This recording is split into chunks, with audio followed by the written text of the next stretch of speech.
was the daughter of a wealthy steel magnate, and she had a very comfortable upbringing.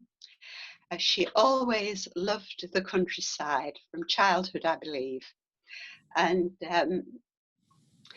she wanted to protect it and care for it. She used to go out into the countryside and see things happening that she wasn't happy with, uncontrolled developments, houses and bungalows, especially the Peak District villages, being built in all the wrong places.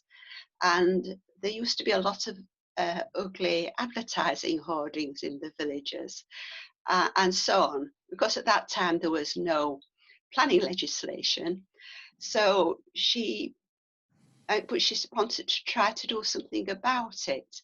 She, I think, had been on some of the clarion rambles with the GHB ward in the early 1920s. And at some point she must have been saying something about, what we need now in Sheffield is some kind of society for the protection of scenery. Otherwise, there's got all this litter, there's all this development and building. It's just going to get built on. She suggested that perhaps Ward ought to become secretary of this society. And he turned to her and said, "Nay, alas, thee." And that's how it happened. She became secretary and she set up the CPRE. The thing about Ward is it was very much the male chauvinist. It definitely thought that women were inferior to males, with one exception at least, and that was Ethel Haythornthwaite, who he called the boss. Yeah, she was very quiet and shy. She spoke quietly, never heard her raise her voice, although you wouldn't know if she was annoyed, but she never raised her voice. And she was quite self-effacing, retiring.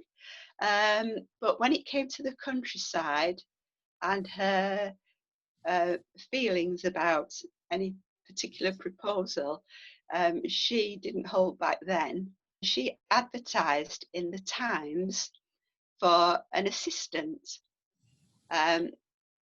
Gerald Haythornthwaite was then a young man of 25, and he had more or less just finished his degree in architecture at Manchester University, and he was working at a firm of architects in Manchester, which he didn't particularly like, I don't think.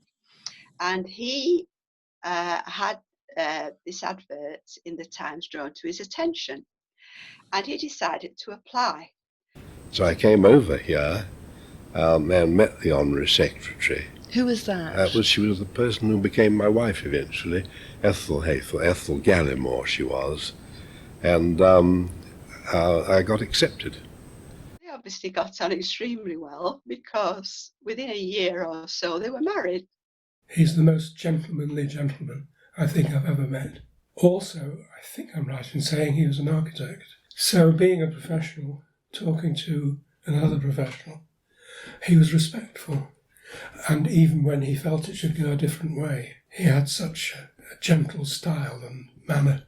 And he would get his way just by very gentle persuasion, just by saying, "Well, I think perhaps we might, what do you think?" Before you knew it, when you were thinking to recommend approval, he'd say, "No, we're not having it." He must then have been in his late 70s, I think. Sort of medium build, medium height, rather distinguished, reasonably genial, quite approachable. They were respected, they were admired. The council and the members of parliament respected them. In fact, I've known Ethel and Gerald often write letters to ministers, secretaries of state, and they would invariably get a letter in return. They both had the passion for the work, the love of the work, and it consumed them. It consumed them both. They talked and thought of nothing other than how to further their work.